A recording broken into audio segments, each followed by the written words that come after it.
Bonsoir les amis, nous sommes le samedi 26 septembre 2020. Alors que notre Premier ministre Jean Castex nous menace de reconfinement, à croire que ceux qui nous gouvernent ne savent pas lire. Ça fait depuis le mois d'avril sur cette chaîne que je vous dis que le confinement tue. Preuve à l'appui, puisque les statistiques italiennes étaient parues pour le mois de mars 2020, où 3 fois plus de morts par crise cardiaque avaient eu lieu à cause du confinement. 3 fois plus. Et donc là, une étude anglaise très sérieuse, et comme d'habitude, je vous mets tous les liens, parce que je source tout ce que je dis dans le descriptif de l'émission. Une étude anglaise très sérieuse qui dit que le verrouillage pourrait tuer 75 000 personnes sur 5 ans. C'est la projection officielle des décès non Covid causés par des diagnostics de cancer manqué, des opérations annulées ou des impacts sur la santé d'une récession. Le bilan des morts virales du Covid, lui, en Angleterre est à 42 000, mais on sait que ce chiffre doit être revu largement à la baisse, vu que ils se sont aperçus en Angleterre, ça je vous l'avais aussi expliqué dans mes émissions, que quelqu'un qui par exemple avait été diagnostiqué Covid en mars, s'il mourait d'un accident de voiture au mois de juillet, il était comptabilisé dans la case Covid. Et un document révèle déjà que 16 000 personnes sont décédées à la suite du chaos dans les hôpitaux. La révélation est venue un jour après que le principal pathologiste, le docteur John Lee, ait averti dans le mail que nous risquions de rendre le traitement pire que la maladie. Le mail, c'est le journal. Les chiffres conduiront les critiques à se demander pourquoi ni le secrétaire à la santé Matt Hancock, ni le ministre de l'Intérieur Priti Patel, dont les responsables ont rédigé le rapport, n'ont fourni l'information. On se le demande nous aussi. Les deux ont parlé du nombre de personnes qui pourraient mourir de Covid sans restriction stricte. Mais ils ont été moins ouverts sur le risque que les mesures elles-mêmes puissent conduire à de nombreux décès non Covid, bien qu'ils aient été sensibilisés au danger il y a plus de 2 mois. Le verrouillage a vu une augmentation dévastatrice du nombre de personnes décédées à la maison de crise cardiaque et d'accidents vasculaires cérébraux, révèle une étude majeure. Les experts ont déclaré que le message du gouvernement « Restez à la maison » a effrayé les gens à rester à l'écart de l'hôpital, même lorsqu'ils avaient désespérément besoin d'une aide médicale, entraînant 2085 décès supplémentaires. Les décès dans les maisons privées pour cause cardiovasculaire ont augmenté d'un tiers de mars à juin en Angleterre et au Pays de Galles, selon la première évaluation détaillée des certificats de décès. Les maisons de soins ont également vu ces décès grimper d'un tiers, ce qui suggère que les personnes vulnérables ne recevaient tout simplement pas les soins dont elles avaient besoin, alors que toute l'attention était portée sur le Covid-19. Le chercheur Chris Gale, cardiologue à l'université de Leeds, a déclaré « Ce sont des décès qui n'auraient pas dû se produire, nous étions en plein verrouillage et le message de rester à la maison était pris à la lettre. Les gens ne cherchaient pas de soins et beaucoup en sont morts. Le bilan indirect des morts pourrait finir par dépasser le bilan direct du Covid. Les médecins préviennent depuis mars qu'ils voyaient moins de personnes dans les hôpitaux et les cabinets de médecins généralistes. Les chiffres du début de mois ont révélé que les admissions du NHS pour les conditions communes avaient chuté de 173 000 entre mars et juin. La nouvelle évaluation accablante publiée hier soir dans le journal Medical Health et partagée exclusivement avec le Daily Mail révèle que les décès dus à des maladies cardiaques dans les maisons privées ont augmenté de 35% au cours des 4 mois à compter de mars, entraînant 2279 décès de plus que ce qui avait été vu en moyenne au cours des 6 années précédentes. Les décès cardiovasculaires dans les maisons de soins et les hospices ont bondi de 32% au cours de la même période.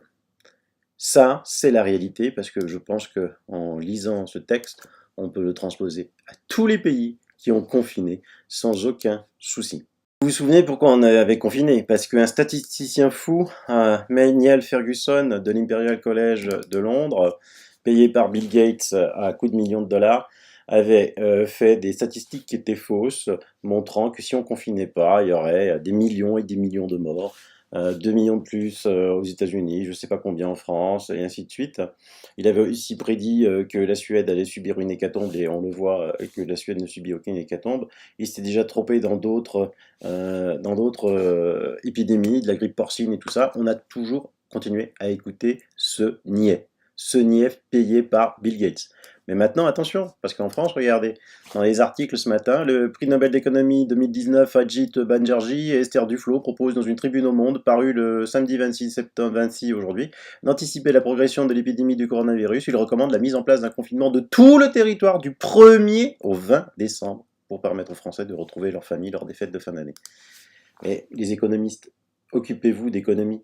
Déjà, quand je lis ce que vous avez, Internet a de la mémoire, quand je lis les prédictions économiques que vous avez faites ces dernières années, elles sont toutes fausses, toutes fausses. Hein. Il n'y a que Charles Gave qui surnage dans les prédictions. Et là, vous venez parler médecine. Vous voulez pas que Dr Raoult vienne vous parler économie, non? Restez à votre place et fermez votre gueule, comme certains le disent. De plus en plus maintenant, ça commence à bien faire. Maintenant, on va faire aussi, on va faire, y a qui là qui va sortir? Les philosophes, ah oui, philosophe qui a traité Raoult, le fou de Marseille. Il faut arrêter d'inviter ces gens-là. C'est des malades, et c'est des insultes. C'est des gens qui connaissent rien, qui restent dans leur domaine, quoi. Hein, on va pas parler philosophie.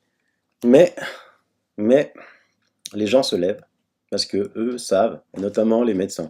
Et on, et on va voir que, je vous mets aussi dans les liens, une lettre ouverte des médecins et des professionnels de la santé à toutes les autorités belges et à tous les médias belges qui ont reçu cette lettre. Nous, médecins et professionnels de santé belges, souhaitons exprimer notre vive inquiétude quant à l'évolution de la situation au cours des derniers mois entourant l'épidémie du virus SARS-CoV-2. Nous appelons les politiciens à être informés de manière indépendante et critique dans le processus de prise de décision et dans la mise en œuvre obligatoire des mesures Corona.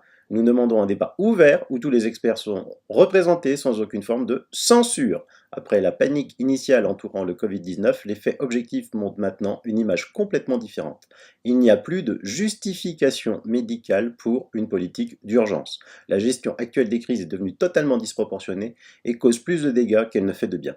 Nous appelons à la fin de toutes les mesures et demandons une restauration immédiate de notre gouvernance démocratique normale et de nos structures juridiques et toutes nos libertés civiles. Elle est très longue, hein, cette lettre. Hein. Je ne pourrais pas vous la lire en entier, mais par contre, je vous la mets en entier dans les descriptifs. Je vous lis juste quelques extraits qui sont très bien. Notre système immunitaire. Enfin, on parle du système immunitaire. Depuis des milliers d'années, le corps humain est quotidiennement exposé à l'humidité et aux gouttelettes contenant des micro-organismes infectieux, virus, bactéries, champignons. La pénétration de ces micro-organismes est empêchée par un mécanisme de défense avancé, le système immunitaire. Un système immunitaire fort repose sur une exposition quotidienne normale à ces influences microbiennes. Des mesures trop hygiéniques ont un effet néfaste sur notre immunité. Seules les personnes dont le système immunitaire est faible ou défectueux devraient être protégées par une hygiène poussée ou un éloignement social. Un virus hautement contagieux avec 10 millions de morts sans aucun traitement? Ah, la mortalité s'est avérée être plusieurs fois plus faible que prévu et proche de celle d'une grippe saisonnière normale, 0,2%. Le nombre de décès corona enregistrés semble donc toujours surestimé. Il y a une différence entre la mort par corona et la mort avec corona. Ça fait 6 mois que je le dis dans cette chaîne. Les humains sont souvent porteurs de plusieurs virus et de bactéries potentiellement pathogènes en même temps. Compte tenu du fait que la plupart des personnes qui ont développé des symptômes graves souffraient d'une pathologie supplémentaire, on ne peut pas simplement conclure que l'infection corona était la cause du décès. Cela n'a généralement pas été pris en compte dans les statistiques. Ben non, on a tout mis sur la tête du Covid.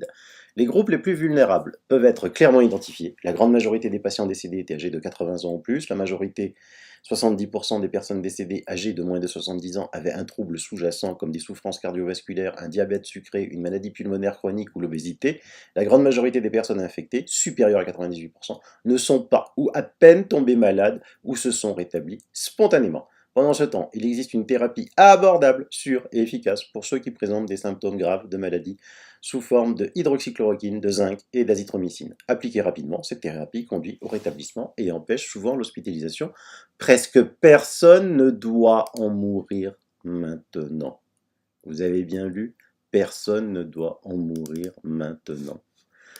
Propagation. La propagation se produit par infection goutte à goutte, uniquement pour les patients qui toussent ou éternuent, et des aérosols dans des pièces fermées et non ventilées. La contamination n'est donc pas possible à l'air libre. La recherche des contacts et les études épidémiologiques montrent que les personnes en bonne santé ou les porteurs asymptomatiques testés positivement sont pratiquement incapables de transmettre le virus. Les personnes en bonne santé ne se mettent donc pas en danger. Le transfert via des objets, par exemple de l'argent, des caddies ou des... qui est marqué caddie 2 fois, n'a pas été scientifiquement prouvé.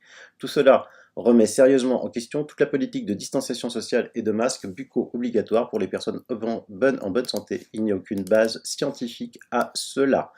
Concernant les masques oraux ont leur place dans des contextes où ont lieu des contacts avec des groupes à risque avéré ou des personnes souffrant de troubles des voies respiratoires supérieures et dans un contexte médical, hôpital, maison de retraite. Ils réduisent le risque d'infection par gouttelette, par les éternuements ou la toux. Les masques oraux chez les individus en bonne santé sont inefficaces contre la propagation des infections virales. Le port d'un masque n'est pas sans effet secondaire, la carence en oxygène, maux de tête, nausées, fatigue, perte de concentration, combien vous êtes à m'écrire cela, survient assez rapidement, effet similaire au mal des montagnes. Chaque jour, nous voyons maintenant des patients se plaindre de maux de tête, de problèmes de sinus, de problèmes respiratoires, d'hyperventilation due au port du masque. De plus, le CO2 accumulé entraîne une acidification toxique de l'organisme qui affecte notre immunité. Certains experts mettent même en garde contre une transmission accrue du virus en cas d'utilisation inappropriée du masque. Notre code du travail fait référence à une teneur en CO2 de 900 ppm, maximum 1200 ppm, dans des circonstances particulières. Après avoir porté un masque pendant 1 minute, cette limite toxique est considérablement dépassée pour atteindre des valeurs 3 à 4 fois supérieures à ces valeurs maximales. Quiconque porte un masque se trouve donc dans une pièce extrêmement mal ventilée. L'utilisation inappropriée des masques sans dossier médical complet de tests cardio-pulmonaires n'est donc pas recommandée par des spécialistes reconnus de la sécurité des travailleurs. Les hôpitaux ont un environnement stérile dans leur salle d'opération où le personnel porte des masques. Il y a une régulation précise de l'humidité, température avec un débit d'oxygène correctement surveillé pour compenser cela, répondant ainsi à des normes de sécurité strictes. Le serment d'Hippocrate. Ah, ces médecins belges savent qu'ils ont signé un serment d'Hippocrate. Beaucoup de médecins français l'ont hélas oublié. En tant que médecin, nous avons prêté le serment d'Hippocrate. Je vais avant tout soigner mes patients, promouvoir leur santé, soulager leurs souffrances. J'informerai correctement mes patients. Même sous pression, je n'utiliserai pas mes connaissances médicales pour des pratiques qui sont contre l'humanité. Les mesures actuelles nous obligent à agir contre ce serment. D'autres professionnels de la santé ont un code similaire.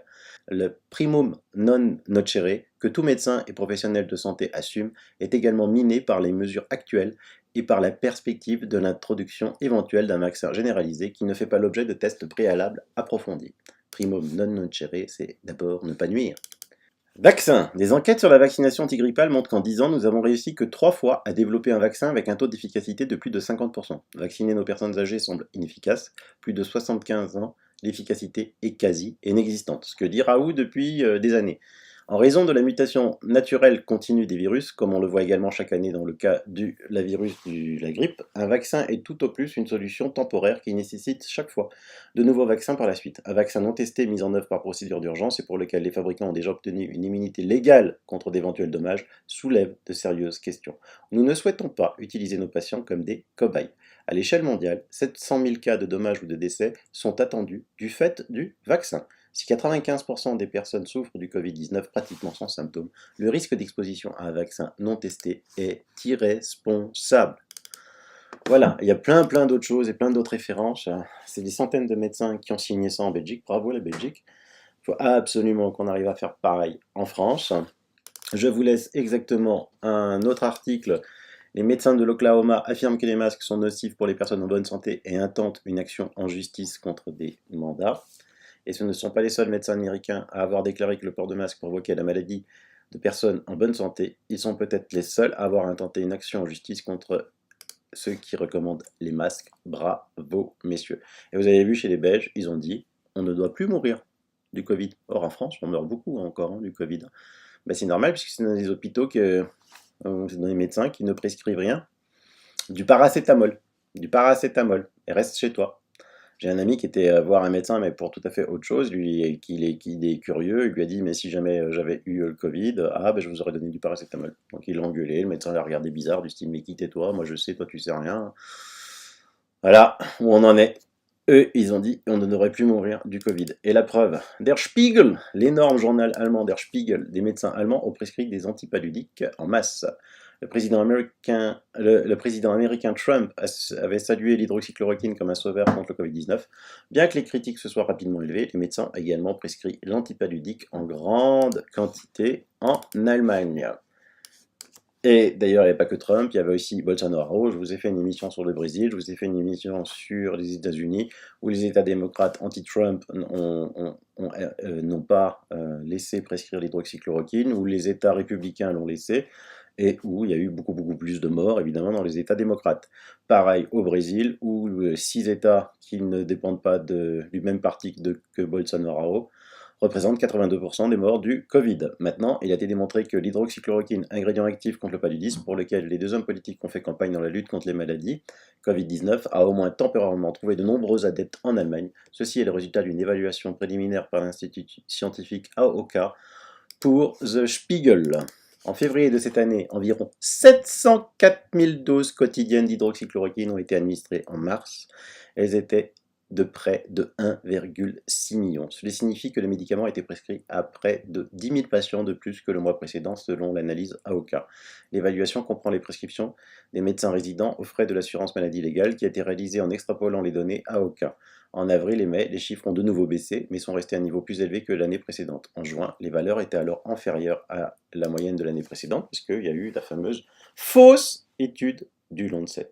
La fausse étude du Lancet. Ça veut dire que les auteurs de cette fausse étude du Lancet, avérée maintenant rétractée, devraient être poursuivis en justice pour crime contre l'humanité, ainsi que la revue The Lancet. Et que tous les auteurs de fausses études devraient être poursuivis en justice. Là, je lance un appel aux avocats. Je ne comprends pas que ces gens-là ne soient pas encore en train d'être en justice. Et alors, on va regarder, les Allemands, ils ont prescrit l'hydroxychloroquine. En France, eh ben, vous voyez, il y a 31 661 morts. En Allemagne, il y en a 9 530. Ce qui fait que l'Allemagne a un taux de mortalité de 114 pour 1 million d'habitants et la France de 485. Or, en plus, l'Allemagne, un pays beaucoup plus peuplé que la France, vous le voyez à droite, presque 84 millions d'habitants pour 65 en France, et de plus, l'Allemagne a une population plus âgée que la France. Mais il y a un autre phénomène à analyser. Vous voyez que pour la France, il y a 513 034 cas. En Allemagne, il n'y en a que 283 706. Ce qui veut dire que les tests français, soit il y a beaucoup plus de cas en France, soit que les tests ne sont pas bons. Puisque sortis 249 500 en Allemagne, que 94 891 en France. Il reste 300 cas critiques en Allemagne, il en reste 1098 en France. Et ce chiffre n'arrête pas d'augmenter. Donc, il y a un problème. Le virus est le même.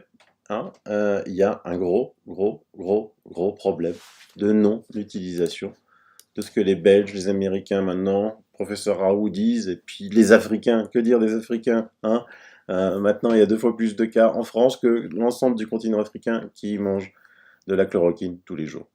Il serait temps quand même maintenant d'arrêter cette mascarade.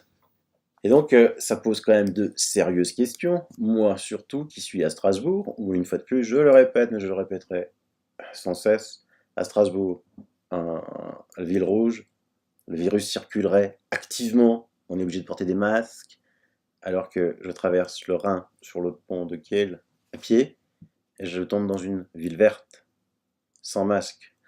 Vous pensez que le virus, c'est parce qu'il a passé papier qu'il ne va pas de l'autre côté de la frontière? Du reste, en parlant de masques, ce matin, j'ai été complètement effaré en allant en ville de voir tous ces gens porter des masques sous la pluie. Et croyez-moi, il y avait peut-être 30% qui avaient un parapluie. Et même le parapluie, il y avait tellement de vent ici en Alsace que le masque, il est vite mouillé, même avec le parapluie. Et donc moi, j'ai lancé un appel sur Twitter, sur Facebook, qui accepte de passer sur ma chaîne pour m'expliquer l'efficacité du masque sous la pluie. Parce qu'un préfet l'y oblige pour ne pas avoir d'amende quand les décrets obligeant le port du masque à l'extérieur en cas de pluie vont à l'encontre des directives ministérielles. Dans un communiqué paru le 30 juillet, le ministère de la Santé expliquait pendant la période de forte chaleur qu'il ne fallait jamais humidifier le masque, même si cela peut procurer une sensation de rafraîchissement. Si le masque est humide, il faut le changer, y compris quand il pleut. Donc, obliger le port du masque à l'extérieur quand il pleut, ça aussi, c'est quelque chose qu'on va attaquer en justice, comme le port du masque à l'extérieur, parce que maintenant les études tombent de partout sur l'inefficacité de ce port du masque. Sinon, j'ai aussi beaucoup de professeurs et d'enseignants qui m'écrivent. Donc j'avais créé un petit groupe professeurs pour qu'ils s'échangent des emails. Mais il y a eu une initiative qui est encore meilleure. Donc là, je vous laisse un article sur Covid-19, ça va trop loin, le témoignage d'une enseignante qui appelle ses collègues au rassemblement et à la résistance. Et donc, elle a décidé de créer une adresse email qui s'appelle Enseignants en résistance. Je pense qu'il est grand temps que le milieu éducatif sorte de cette rouille, se réveille, se mobilise et à l'instar des policiers indignés fasse entendre sa voix. Donc voilà, vous pouvez lui écrire, créer un groupe Facebook, créer un groupe ce que vous voulez, faites entendre vos voix, il est temps. Parce que comme je le disais en plus hier, eh ben avec le mauvais temps, ils aèrent les salles, c'est bien d'aérer les salles, quoi. Mais quand l'élève il est en train de grelotter là et suivre le cours du prof, le masque, le prof masqué, on n'entend pas bien, plus la pluie, le vent à côté, parce qu'il faut rester les fenêtres ouvertes, les enfants vont tomber malades, il faut arrêter les conneries, hein. Au bout d'un moment, il faut vraiment arrêter les conneries.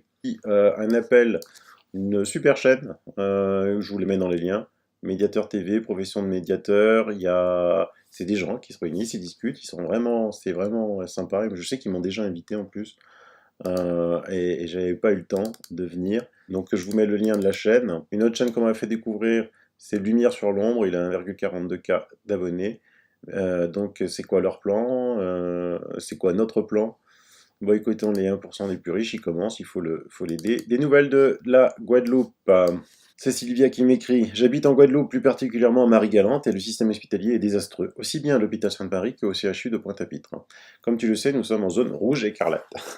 Le service réanimation est soi-disant en situation à cause du Covid, mais ce n'est pas le virus le problème, c'est le manque de lits et de moyens qui est récurrent depuis de nombreuses années. Ils sont toujours en saturation. L'année dernière, c'était l'épidémie de dingue qui nous a touchés, et l'hôpital était submergé. Après, c'est normal, avoir 30 lits de réanimation pour plus de 400 000 habitants, cela va très vite. Je discutais hier avec un ami médecin du CHU, tout le personnel est épuisé. Ils n'ont bien sûr pas assez de matériel, de moyens. Le directeur du CHU a demandé à l'ARS de lui trouver des médecins, des infirmières hors Union Européenne pour équiper une autre salle de 8 lits supplémentaires, mais l'ARS de Guadeloupe n'a pas bougé, alors qu'en Martinique, ils ont pu faire appel à une quinzaine de personnes de personnel soignant cubain. Et oui, on n'est pas loin. Une autre chose aussi m'a fait bondir, c'est le manque de soins apportés aux personnes malades hors Covid. Les opérations soi-disant non urgentes sont reportées depuis le mois de mars. Certaines personnes attendent ainsi depuis 10 mois, et quand viendra leur tour, on leur dira quoi? Qu'ils sont inopérables, qu'il est trop tard, c'est inadmissible. Et autre chose aussi, un nouveau CHU est en train d'être construit, je disais à mon ami que oui, c'est très difficile en ce moment, mais avec ce nouvel hôpital, les choses iront mieux, qu'il sera plus grand, et figure-toi que le nombre de lits en réanimation devait être encore moins élevé, on marche sur la tête. Une dernière chose au sujet des personnes décédées la semaine dernière, c'était toutes des personnes présentant des comorbidités, diabète, hypertension et surpoids. La personne la plus mince pesait 110 kg. Et on sait bien que tous ces facteurs fragilisent ces personnes. Et tous les patients hospitalisés en ce moment présentent des symptômes moins graves qu'en mars, et bien sûr, la majorité de ces personnes ressortent guéries. Mais mais quand moi je lis des articles de la Provence, qu'il y a un hôpital à Marseille, attention, on est à 60% de la capacité des réanimations, donc les gens ont peur. Et on apprend qu'il y a 17 lits. Guadeloupe, 400 000 personnes. Il y a, combien elle a dit? 30 lits. 400 000 personnes. Et encore, c'est bien. Je vous avais fait une émission en avril, non, attendez, déjà en mars, où on était un peu plus inquiets, on avait moins de connaissances évidemment sur ce virus. Mon ami Massimo Mazzucco avait été dans sa région, enquêter, en Calabre, puisqu'il y avait l'hécatombe dans l'Italie du Nord, donc ils avaient peur que le virus arrive dans le sud de l'Italie, qui est beaucoup moins bien équipé que le nord de l'Italie, bien évidemment. Et dans toute la région de Calabre, il y avait 75 lits en réanimation. Et le médecin lui dit, bah, en temps normal, c'est occupé à 50%. Donc vous voyez, il y a 50% de marge. Donc 50% de 75, hein, ça fait 37,5 lits qui restent. D'accord? Et avec une épidémie qui était en train d'arriver. Donc qu'est-ce que c'est 37,5 lits? La région de Calabre compte 2,5 millions d'habitants. 2,5 millions d'habitants. Rendez compte? Et comme ça, on fait peur aux gens. On parle de taux d'occupation. Mais alors qu'il y a très peu de lits. Très peu de lits. Vous avez entendu ce témoignage. Donc si vous aussi voulez me faire des témoignages de votre hôpital, ici dans l'Est, il n'y a rien. Les gens s'ennuient. Donc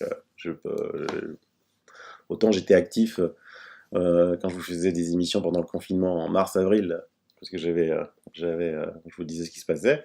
Alors là, en ce moment, que dalle. Hein. Ils manipulent par la peur. Ils manipulent par la peur. Écoutons 2 minutes l'excellent docteur Louis Fouché. Donc le yes 7, c'est relativement simple et en fait certains le font de manière spontanée dans la rhétorique habituelle. Ça consiste à donner des truismes, c'est-à-dire des évidences à la personne en face, qui va les ratifier une par une. Par exemple, Didier Raoult est un brin mégalomane. Didier Raoult, c'est l'hydroxychloroquine. L'hydroxychloroquine, ça sert à rien. Ok, donc là on avait 2 truismes, puis un troisième qui vient avec.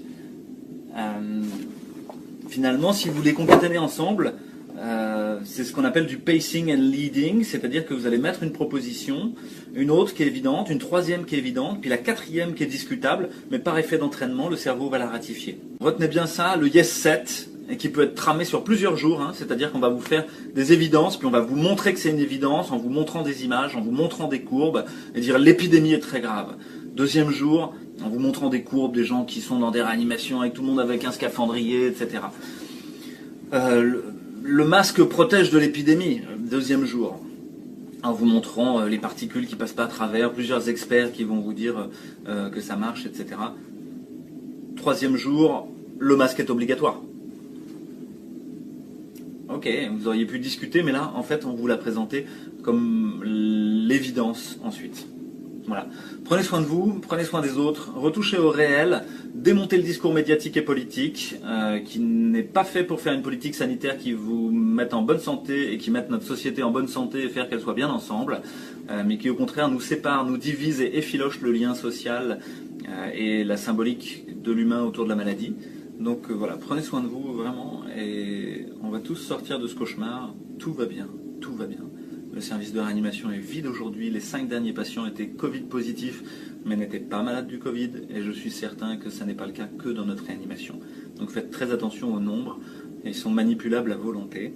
Dire qu'il y a des réanimations Covid et vous montrer les chiffres, vous ne savez pas si ces gens sont malades du Covid. Vous ne savez pas à quel point ils sont graves. Donc voilà. Écoutez les médecins qui soignent, écoutez les médecins qui sont à l'hôpital, qui sont en contact avec des patients Covid, eux savent. N'écoutez pas les médecins de plateau qui n'ont jamais vu de patients Covid, et n'écoutez surtout pas les philosophes, les économistes qui veulent venir parler de médecine. Je vous présente un collectif qui fait un dossier d'investigation scientifique sur le Covid-19, accueil, qu'est-ce que le Covid, état des lieux, mesures sanitaires, les enfants, communication, des informations, vaccins, perspectives philosophiques, ressources. C'est énorme. Je vous avais présenté le clip de la mascarade que je vous avais montré l'autre soir à la fin de ma vidéo. Alors, rejoignez ce collectif, il va vous donner plein d'informations. Un autre qui sait beaucoup de choses, c'est le directeur général de l'IRSAN, Laurent Toubiana. On va aussi l'écouter. Est-ce qu'on doit reconfiner alors? Vous savez, sur ce plateau, j'avais dit il n'y a pas si longtemps, tout ce que j'entends est faux. Je continue à le dire. Alors, j'avais dit presque tout ce que j'entends est faux. Et ce que je vais dire là ce soir va vous sembler une énormité. Et je sais bien que je peux choquer les gens en le disant.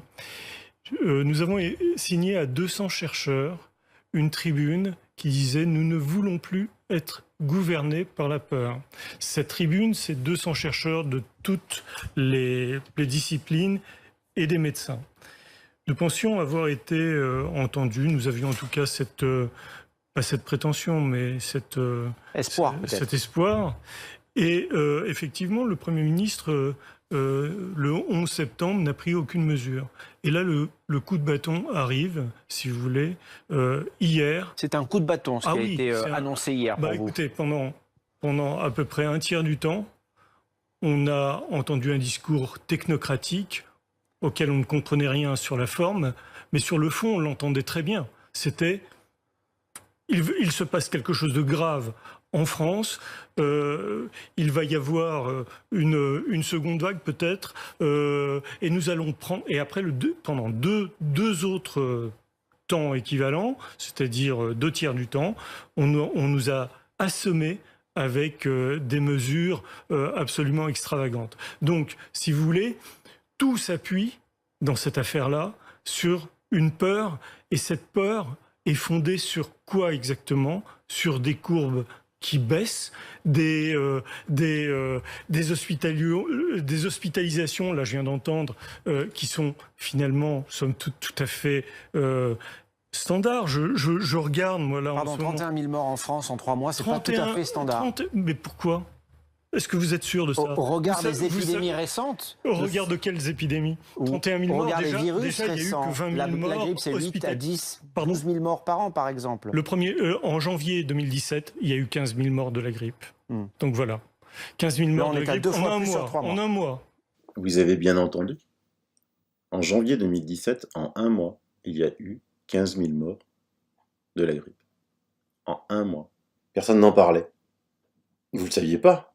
Moi non plus. Personne n'en parlait. C'est l'épidémie des médias, le Covid, parce qu'ils en parlent tout le temps. Sois fier. Il y avait un autre sujet d'actualité qui est passé devant. 15 000 morts de la grippe en un mois, en janvier 2017. Qui s'en souvient? Je sais que j'avais retrouvé des images d'archives quand je vous ai montré. Attention, n'ayez pas peur parce que on voyait déjà des brancards. On voyait à la télé des brancards parce qu'il n'y avait pas de place dans les hôpitaux comme d'habitude. Et on continue à supprimer des places dans les hôpitaux. Mais 15 000 morts de la grippe en un mois, janvier 2017. Voilà, le chiffre à retenir. On l'écoute encore un peu.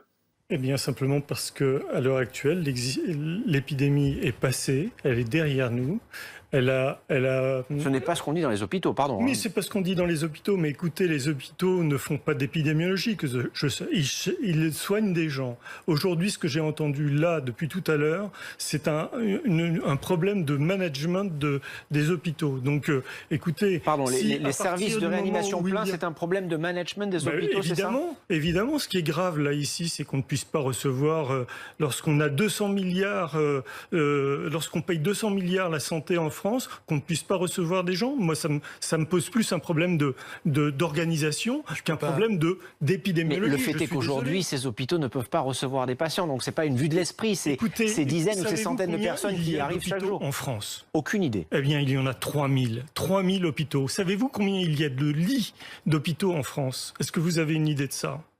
Clairement pas suffisamment. Il y a 400 000 lits d'hôpitaux en France. Vous voyez, on met quand même beaucoup d'argent dans la santé. Précisément. Mais normalement, le système est dimensionné pour faire face. Donc ça nous dit aussi l'importance de cette épidémie. Si tous ces hôpitaux, tous ces lits sont incapables d'accueillir les patients, ça dénote un problème, non?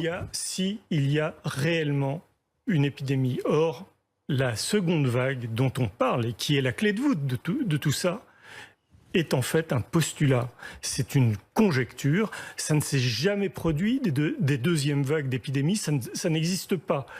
Est-ce qu'il y a eu une deuxième vague? Ça peut être un rebond, appelez ça comme vous voulez, mais ce que l'on constate tous les jours ici même, c'est que les gens qui travaillent dans ces hôpitaux nous disent on a des patients tous les jours qui arrivent et qui sont positifs à ce virus. Vous imaginez la difficulté pour les gens qui doivent porter toute la journée un masque, qui doivent maintenant, qui sont interdits. C'est notre cas à tous, donc oui, j'imagine bien. Oui. Pardon? C'est notre cas à tous, donc oui, mais ce sont des mesures surdimensionnées par rapport au danger réel. Si vous voulez, le danger réel, à l'heure actuelle, j'ai apporté quelques cours, mais ça sert strictement à rien. À l'heure actuelle, même le nombre... Écoutez, il y a un chiffre, on nous a abreuvé de chiffres, et on est passé du chiffre à la mesure sans direct.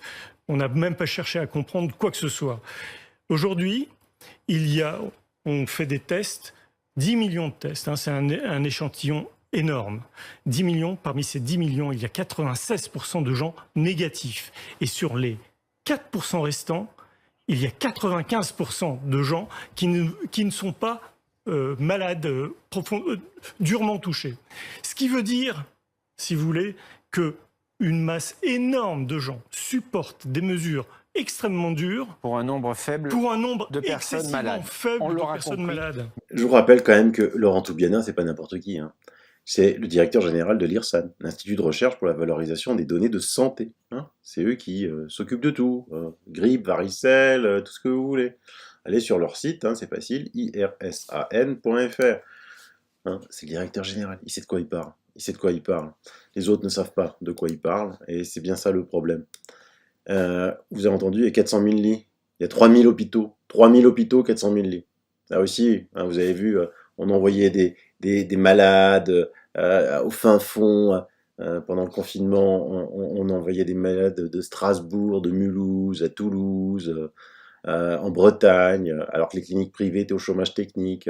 L'incompétence de ce gouvernement. Eux, comme je vous l'ai dit hier dans mon émission, ils pensent à une deuxième vague. Cette deuxième vague, nous, on n'y croit absolument pas. Mais qu'est-ce qu'ils ont fait? Parce que moi, si je croyais à une deuxième vague, j'aurais préparé plus de moyens pour l'hôpital, plus de sous. Non. Et par contre, les aides-soignants, quand ils ont vu ce qui se passait, ils ont démissionné, comme ils sont traités, comme ils ont été traités. Il y a plein d'infirmiers, de médecins qui ont quitté leur fonction et qui ne veulent plus, parce qu'ils ne veulent plus de ce gouvernement. Et même maintenant, les éditorialistes se fâchent. Je vous laisse avec Alexis Poulain. C'est lui qui va conclure cette vidéo. Il faut vraiment que vous en soyez vous aussi conscients et continuez à réveiller ceux qui dorment. Parce que quand on a un ministre de l'Éducation nationale qui dit que les cantines scolaires restent ouvertes, ce n'est pas la même chose qu'un bar, c'est le midi, pas le soir. C'est l'info de l'année. Le Covid ne frappe que la nuit. Nous avons droit à un Covid, un virus zombie, ou alors un loup-garou. Hein, ouais, c'est les loups-garous plutôt. Voilà, pendant ce temps-là, je vous laisse aussi un petit article suisse qui dit qu'en 2019, les médecins ont reçu 11,5 millions de francs de Big Pharma. Et vous avez la liste de tous les labos, anonymes ou pas, hein, parce que là-bas c'est encore anonyme ou pas. Vous verrez que la grosse majorité est anonyme. Je vous laisse un article de l'excellent site SOT. C'est très bien fait, attention, l'article est très long. Hein. Les tests PCR du Covid peuvent être un moyen d'infecter ou d'implanter subrepticement des personnes. Ne croyez pas que c'est un article complotiste, il y a beaucoup de sources. Le coton-tige touche une plaque sensible du cribriforme et accède directement au cerveau. Et on en reparlera de cette plaque sensible. Il y a une émission sur Planète 360 avec l'excellente généticienne Alexandra Henrion. Et j'ai pas le temps de vous parler maintenant, mais en Italie, ça fait quelques temps qu'on parle de l'adieu au liquide. Donc Bill Gates, vaccin nanoparticules, passeport biométrique et suppression de l'argent liquide. Ça sera pour une autre émission, mais en Italie, c'est sur le bon chemin, c'est les globalistes, c'est l'état profond, c'est ainsi. Mais courage, on n'a pas encore perdu, loin de loin pas. Je vous laisse avec Alexis Poulain. Bye bye, bisous. C'est surtout la même impréparation, la même nullité dans la gestion de cette crise sanitaire depuis mars. Rien n'a été fait, rien n'a été appris. Les lits qui auraient dû être pérennisés, ouverts, les médecins qui auraient dû être embauchés, les soignants qui auraient dû être embauchés, tout ça n'a pas existé. La rentrée qui aurait dû être préparée. Dans le discours d'Olivier Véran hier, il n'y avait aucune mention des écoles, des universités. L'impréparation de ce gouvernement, elle est inédite, elle est incroyable, et il voudrait que ce soit la faute des Français. Il voudrait que la culpabilité de cette crise sanitaire soit entièrement sur le dos des Français qui sont trop bêtes pour comprendre, qui sont trop indisciplinés pour mettre leur masque, qui font n'importe quoi. C'est faux. Les Français, je trouve, ils sont extrêmement patients, ils sont extrêmement calmes avec ce gouvernement qui tient je ne sais pas comment, parce que là, on a affaire à une gestion politique de la crise qui n'a rien à voir avec des faits sanitaires. Moi, j'aimerais savoir, quand on parle de réanimation, en réalité, combien de personnes sont intubées aujourd'hui? Qu'est-ce que c'est que ces chiffres? On n'a pas les chiffres. Quand vous avez vendredi des chiffres qui arrivent où on a 300 morts qui disparaissent le lendemain parce que finalement il y a eu une erreur de comptage, quel crédit peut-on donner aux chiffres montés par les ARS aujourd'hui? Qu'est-ce qu'il se passe dans les systèmes d'urgence? Rappelez-vous la première vague. Les médecins demandaient des masques, des outils de protection, des moyens. Les moyens sont arrivés beaucoup trop tard. Il y a eu les mots d'Olivier Véran qui disaient que le masque était inutile à l'époque. Il y a toute la chaîne des tests aujourd'hui qui ne fonctionne pas parce que on manque de réactifs, parce qu'on n'a pas su organiser cette chaîne de tests. Je veux bien qu'on ait maintenant Monsieur Bayrou à la planification de la relance, mais il faudrait peut-être une planification de la gestion sanitaire. Aujourd'hui, c'est du grand n'importe quoi, une improvisation permanente de la part du gouvernement qui veut se défausser de ses responsabilités sur les responsables politiques à l'échelon territorial, régional, local, municipal. Ceux-là se rebellent, ils ont raison. Renaud Muselier a raison d'essayer de tout faire pour arrêter ce délire politique, parce que ce n'est pas du tout scientifique. Bien sûr que les restaurants n'ont pas à être montrés du doigt. Pourquoi le virus ne serait dangereux que dans les lieux de convivialité, les rassemblements familiaux, alors que dans les universités bondées, on n'en parle pas? Olivier Véran fait bien là l'objet de ne pas en parler volontairement. Donc cette gestion politique, elle est lamentable. On rentre dans quelque chose qui est du domaine, pour moi, du virtuel, de la science-fiction.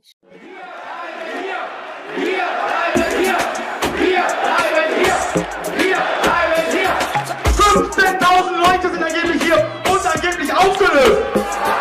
What? Das ist doch gar nicht wahr. Das ist doch gar nicht wahr.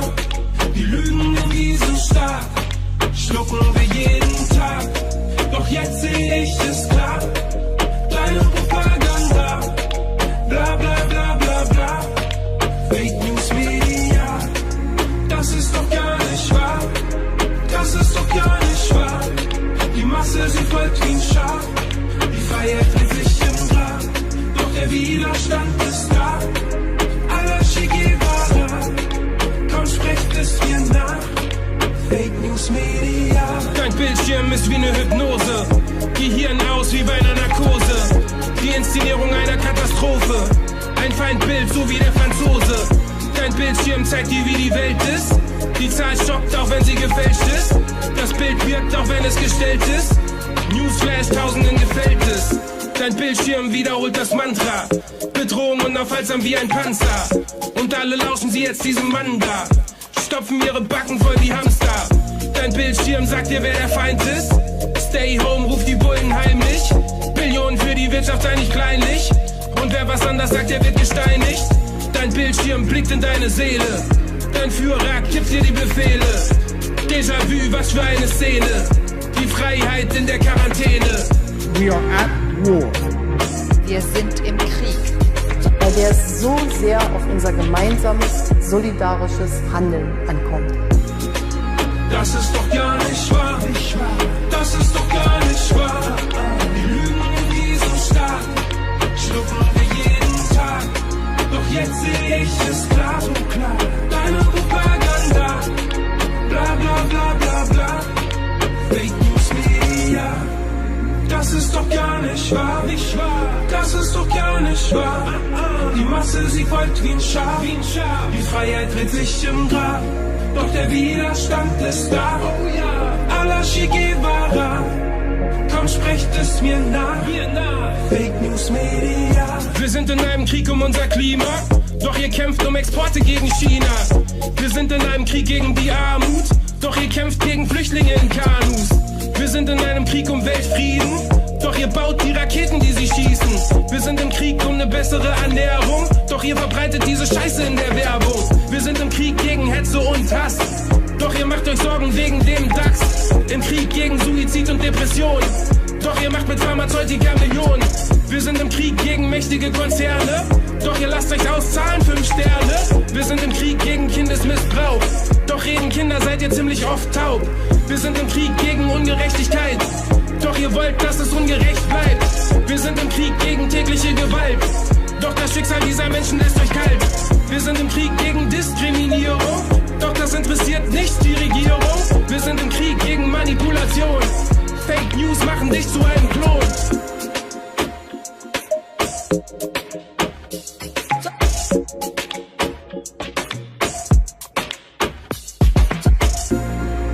Das ist doch gar nicht wahr. Das ist doch gar nicht wahr. Die Lügen in diesem Staat schlucken wir jeden Tag. Doch jetzt sehe ich es klar. Deine Propaganda, bla bla bla bla bla. Fake News Media, das ist doch gar nicht wahr. Das ist doch gar nicht wahr. Die Masse, sie folgt wie ein Schaf. Die Freiheit wird sich im Grab. Doch der Widerstand ist da.